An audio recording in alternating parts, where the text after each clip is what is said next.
everybody, and welcome back for another video. This is the second video about this one, since the other one got a black screen when I uploaded it to YouTube. I don't really know why that happens, but I guess that's okay. So I can make a new one, make it even better. That's fine with me. Today we're gonna look at reverse nuking, and of course we're not gonna look at the normal way. We're gonna look on it on one shots. You'll be able to use it on auto as well. That's pretty much the method I'm gonna try to teach you today. I made this cannon here just to represent, or just to show you, I guess we can say. Normally it doesn't really look like this. It does look like this a little bit, but a little bit more compact. But I kinda made this cannon here, spread it out a little bit, so you guys will be able to figure it out as well. So the first thing I'm gonna go over the cannon. Right here is the hammer down for the sand stacking. Right here is of course the power. So this right here is just an ordinary cannon. There's no changes to it besides I take the power twice, as you can see. I take it right here, and then I take it after 4 repeaters as well. Right here we have the hammer down for the nuke, and the nuke is where the comparators are. I just want to say you don't need to use comparators, but I just like using them. But let's go ahead and shoot this once. Let me actually just copy this. It's gonna be a little bit easier. Nope, that's not what I wanted to do. There we go. Alright, so if this is completely safe zoned, we should be fine.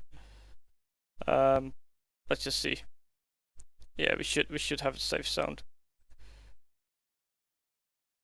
Alright, so now over here to the first wall here, I'm gonna quickly show you how that went. And I saw that TNT going back in here. Don't worry about that. Alright, so what? You gotta be kidding me.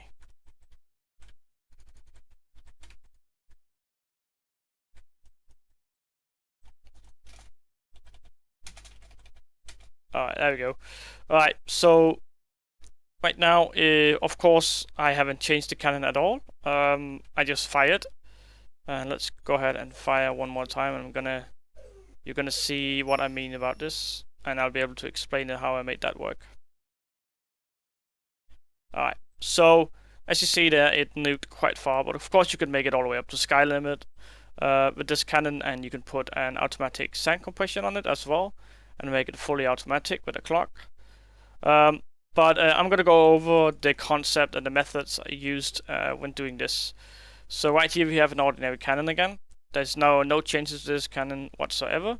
The only change there is that I have to take my power twice. So that means that the first is after one full repeater, and the second is after 4 full repeaters.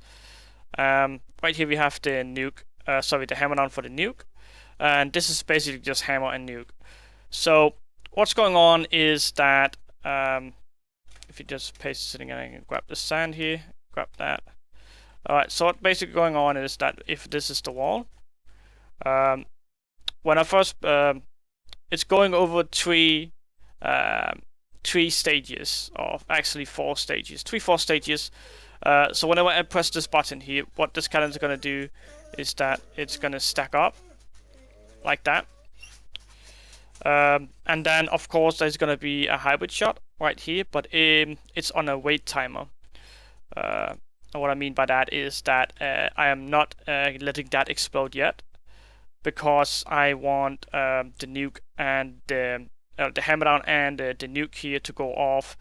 And of course that is on the second power here, as you see right here. So that means that the first one here is for stacking and scatter, and the second one right here is for the nuke and the hammer down for the nuke, of course.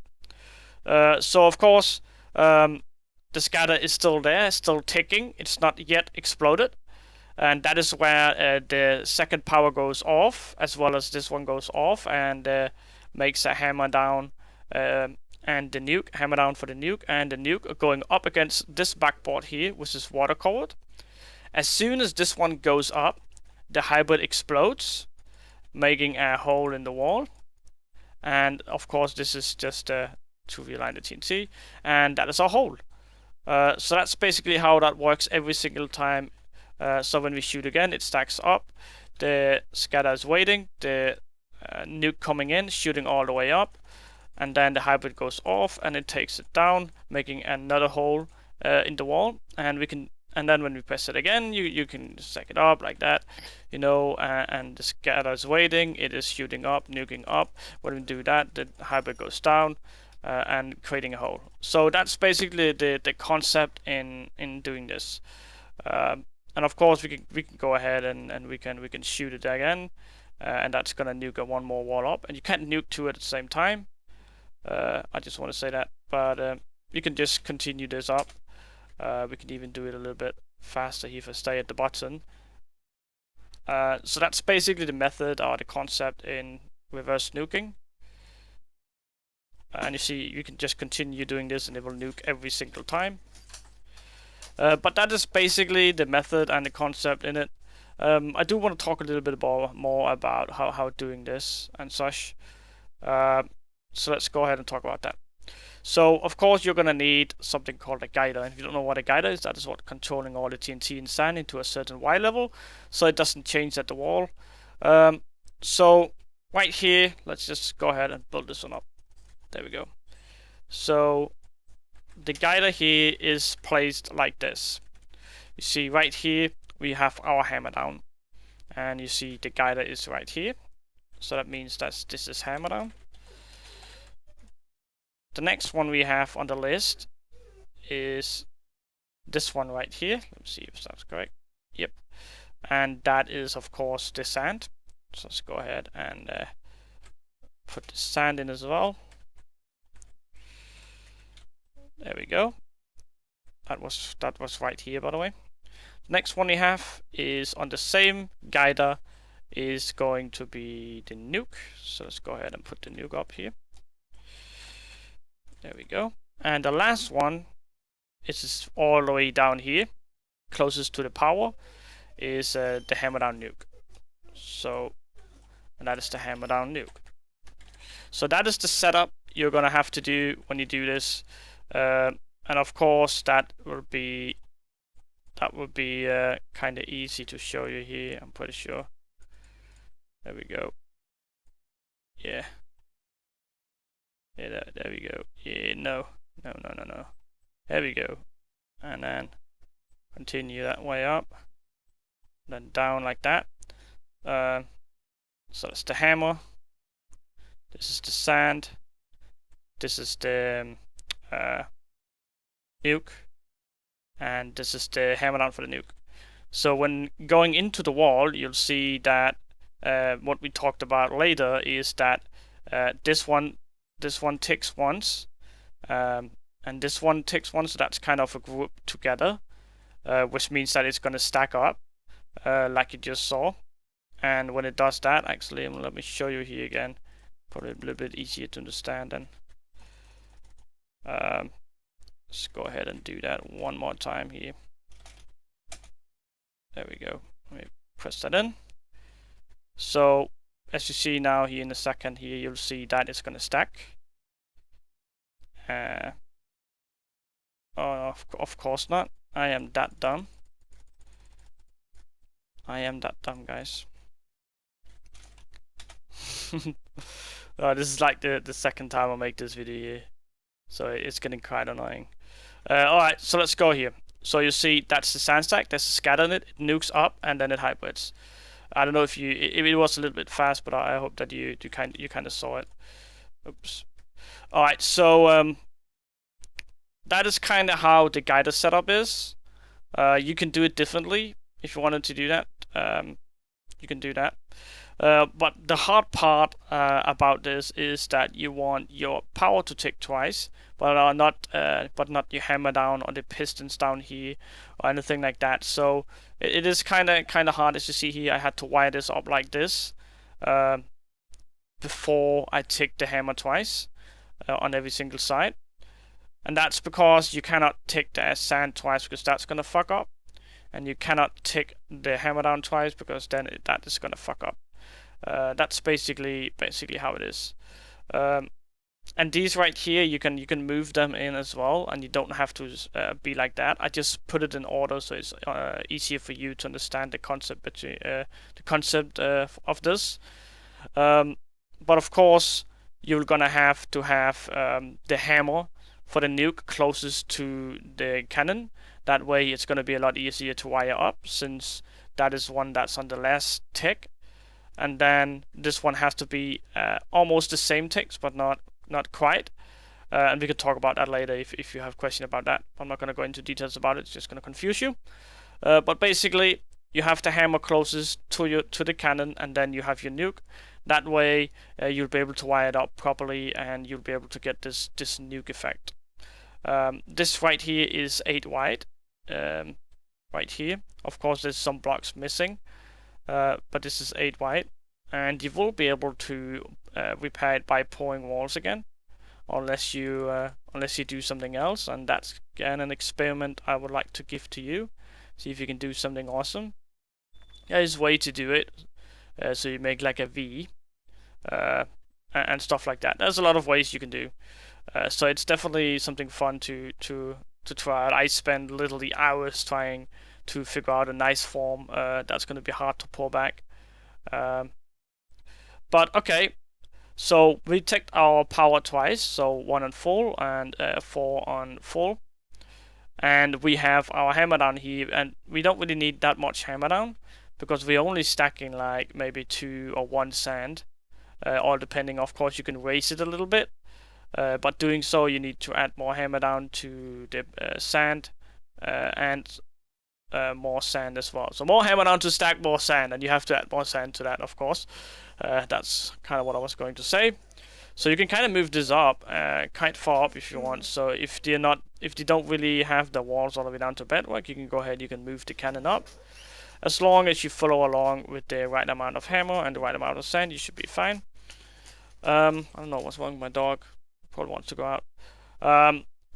But I think that's really just about the concept about this. It does sound very, very easy when I plan it out like this, when I make it kind of like this, and it's easier to show you what every single thing do. Then it's a lot easier to explain and a lot faster to explain. But that is basically the concept of it. This obsidian here, as you see, so this one doesn't fuck up. But that is kind of the concept in doing this. This cannon here, I'm going to release this cannon. I'm not going to release a reverse nuke. You can go ahead and you can request that down in the comments. But there is some mistakes with this cannon here. I don't know if it's power issues or whatever it is. Like, I don't know. I just quickly made this for you guys so you could... oh god, what was that? That was no wet sand. I just made this cannon quick. Yeah, you see that there's a lot of mistakes with this cannon. Because I haven't really fixed it yet. I'll probably need to do that. Before I release it to you guys, or maybe I should just leave it, because you can still nuke quite a few walls with the ticks provided. But as you see, it goes quite far up, and of course you can go ahead and you can add more to that if you want to. You can go ahead and you can add a lot more hammer down and nuke, and you'll be able to nuke all the way up to sky limit if that's what you wanted to do. Or you can experiment with not realigning it properly, and that way, if you remove some of that and try to make the TNT go not in a straight, but then when you shoot it up, it's going to go in a V or something like that. You can go ahead, you can experiment with that.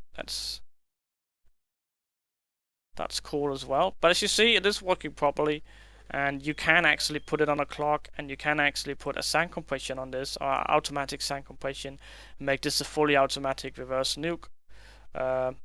And it does sound nice, it really does, especially if it goes up to sky limit, then it's fun.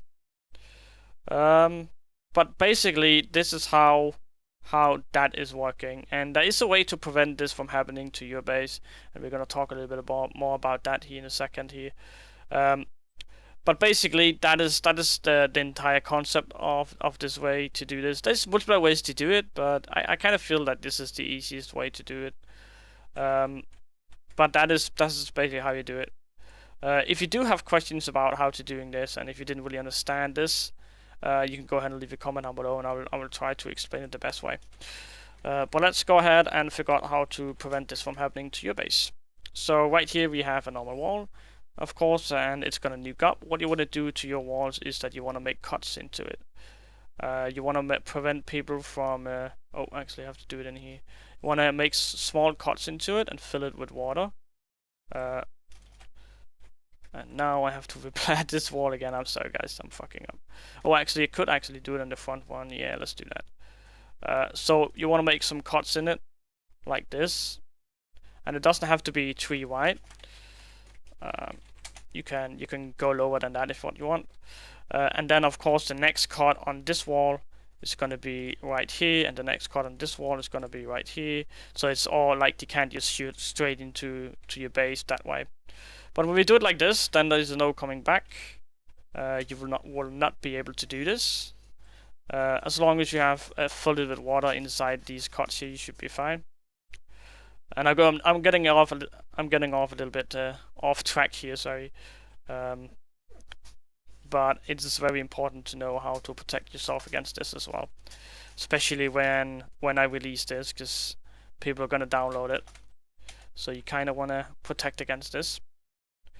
But now here we go. Here's the fences coming in, and you see it is not going to be able to reverse up. You see right there, and that's because this is water right here. It can't make a hybrid shot. So that's how you protect against that, and it's very important to protect against that if you're very targeted, because it is absolutely destroying your walls. And there is ways to make this even more OP that I'm gonna leave to you guys. I'm not gonna release that, but there's ways to do this more OP. But I think that's just about it, guys. There's not really much more into this concept. I hope that you guys enjoyed this video here. If you do, please like the video, of course, and comment down below for any issues, suggestions, questions, whatsoever. I will try to help you out the best I can. And as always, guys, subscribe to my channel. It really helps me a lot if you subscribe to my channel. Then I know you are going to support me, and I will do a lot more of these videos and releases and stuff like that. But I think that's just about it. I think that's just about it for this time, guys. I really hope that you guys learned a little bit about this, because I did spend some time making this cannon here. But I think that's just about it. My name is Dexter, and I'm out.